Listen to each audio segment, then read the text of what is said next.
مینا تھی جس نے نظر کی کہ مولا غازی عباس اگر میرا فلاں کام ہو گیا تو میں آپ کی خدمت میں ایک نظر لے کر آؤں گی، قربانی کا جانور لے کر آؤں گی، وہیں پر میں قربان کروں گی اور سارے زائرین میں تقسیم کروں گی۔ حاجت پوری ہو گئی، پہنچی قبر امام حسین کی طرف، کربلا کی طرف۔ راستے میں آپ کو معلوم ہے کہ چیک پوسٹ بنی ہوتی ہیں، سیطرے بنے ہوتے ہیں، روکا جاتا ہے، تلاشی لی جاتی ہے، وہاں پر کچھ اچھے لوگ بھی ہوتے ہیں، کبھی کبھار کچھ برے لوگ بھی ہوتے ہیں، پرانے زمانے کا خیر واقعہ ہے۔ تو ایک ناسبی تھا، اس نے کہا اے خاتون، یہ آپ کے ساتھ یہ گائے کیوں آئی ہے؟ گائے کو آپ کربلا کیوں لے کر جا رہے ہیں؟ کہا کہ قربانی کے لیے میں لے کر جا رہی ہوں، میں نے مولا غازی عباس کی نظر مانگی تھی، اب میری نظر پوری ہو گئی ہے، میں وہاں لے کر جاؤں گی، قربان کروں گی، وہاں زائرین کو تقسیم کروں گی۔ اس نے کہا کہ گائے لے جانے کی اجازت نہیں ہے، آپ خود جائیے۔ کہا کہ نظر کی گائے ہیں، آپ کو یہ سبب فراہم کیجیے۔ کہا کوئی سبب نہیں ملے گا، جا کر غازی عباس سے، مولا عباس سے، اب تو میں احترام کے ساتھ نام لے رہا ہوں ورنہ انہوں نے جس طریقے سے نام لیا، کہہ دینا کہ گائے میرے قبضے کے اندر ہے، آ کر چھڑا سکتے ہیں تو چھڑا لیں۔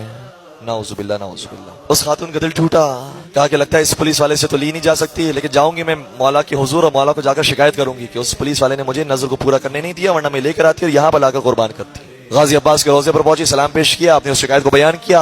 شکایت کو بیان کرنے کے بعد کوئی جواب ظاہری طور پر نہیں ملا۔ یہ اپنی شکایت بار بار کرتی تھی اور یہ کہتی تھی کہ مولا اگر میری نظر نہیں پوری ہو سکتی ہے تو ایک خاص وجہ سے نہیں ہوئی ہے، آپ نے میری ایک نظر تو قبول کر لی نا، آپ تک تو میرا یہ ثواب اور آپ تک تو میری نیت پہنچ گئی نا۔ یہ بار بار کہتی تھی لیکن وہاں سے کوئی تائید نہیں ملتی تھی، وہاں سے کوئی جواب نہیں آتا تھا۔ یہاں تک کہ جب جانے کا وقت آیا تو آخری جب اس نے زیارت پڑھی، زیارت پڑھتے پڑھتے بے ہوش ہوئی اور نیند میں چلی گئی۔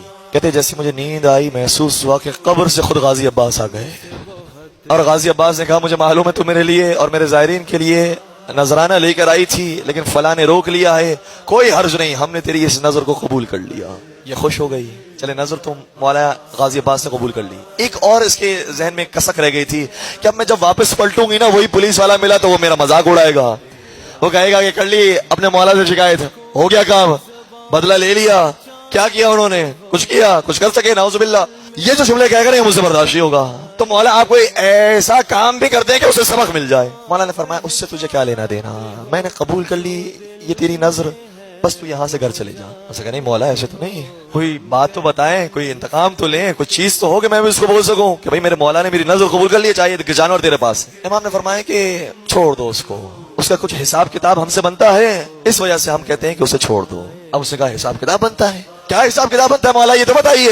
امام مولا غازی عباس نے فرمایا کہ ایک مرتبہ وہ اپنے لشکر کے ساتھ ایک جگہ جا رہا تھا، تو راستے میں اس کا پانی ختم ہو گیا، پیاس لگنے لگی۔ جب پیاس کی شدت بہت بڑھ گئی تو سوچنے لگا کہ کہیں پر بھی پانی ملے گا، ہم روکیں گے وہیں سے پانی پی لیں گے۔ ایک جگہ پر بہت مشکل سے پانی ملا، یہ وہاں پانی پینے کے لیے پہنچا تو اسے میرے آقا حسین کی پیاس یاد آ گئی، اور اس نے یہ کہا کہ کتنا برا کیا یزید نے کہ حسین کو پانی بھی نہیں دیا، اور میرے آقا کو یاد کر کے جب اس نے پانی پیا تو یہ احسان میرے اوپر آ گیا کہ میرے آقا کو اس طریقے سے اس نے یاد کیا ہے، لیکن اس وجہ سے میں کہہ رہا ہوں کہ اسے چھوڑ دے، معاف کر دے، بس تو چلے جا۔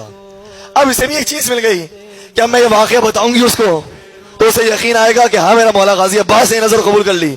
یہ پہنچی وہیں پر، وہاں وہ پولیس والا بھی موجود تھا، پولیس والے نے یہی طریقہ اختیار کیا، کر لی شکایت عباس سے، ہو گیا کام تیرا، کیا ہوا؟ کچھ بگاڑا انہوں نے میرا؟ کہا کیوں نہیں، آ میرے ساتھ کنارے پر لے کر گئی، کہا غازی عباس نے میری نظر کو قبول کر لیا اور یہ کہا ہے کہ اسے معاف کر دے، اس لیے کیونکہ ایک مرتبہ وہ سفر پر نکلا تھا، بہت پیاسا ہو گیا تھا، پانی جب دکھائی دیا تو پانی بعد میں پیا، پہلے حسین کی پیاس پہ یاد کیا۔ کہتا یہ پورا واقعہ میرے ساتھ پیش آیا تھا، تیرا عباس صحیح کہتا ہے، تیرا مولا صحیح کہتا ہے، یہ پورا واقعہ میرے ساتھ پیش آیا تھا، اب مجھے بھی لے کر چل غازی عباس کے روزے پر کہ میں ان سے معافی مانگ لوں، میں نے ان کا دل دکھایا ہے، ان کا دل توڑا ہے۔ یہ سب چلے اب دوبارہ سے غازی عباس کے روزے پر، زوجہ موجود تھی، اس کا شوہر بھی موجود تھا، یہ شخص بھی موجود تھا، سب غازی عباس کے جب حرم میں پہنچے نا تو اس نے کہا کہ مجھے ایسے نہ لے کر جا، میں بہت بڑا گنہگار ہوں، میں نے بہت سخت جملے کہہ دیے تھے اپنے آقا اور مولا کو، مجھے رسیوں سے باندھ جیسے جانور کو باندھا جاتا ہے، اور پھر رسی سے باندھنے کے بعد مجھے کھینچ تاکہ پتہ چلے کہ ایک میں غدا آیا ہوں غازی عباس کا۔ کہ مجھے جب اس طریقے سے کھینچا گیا اور باندھا گیا تو جب کھینچ رہے تھے ایک حرم امام غازی عباس کا خادم باہر آیا اور خادم نے مجھے دیکھ کر کہا تیرا نام کیا ہے؟ میں نے اپنا نام بتایا کہ میرا نام فلاں ابن فلاں ہے۔ سنیے گا جملہ، کہا کہ غازی عباس کل رات میرے خواب میں آئے تھے اور کہا تھا خادمین کے فہرست میں ایک خادم کا اضافہ کر لینا جس کا نام فلاں ابن فلاں ہو، ایک خادم آنے والا ہے اس کا اضافہ کر لینا۔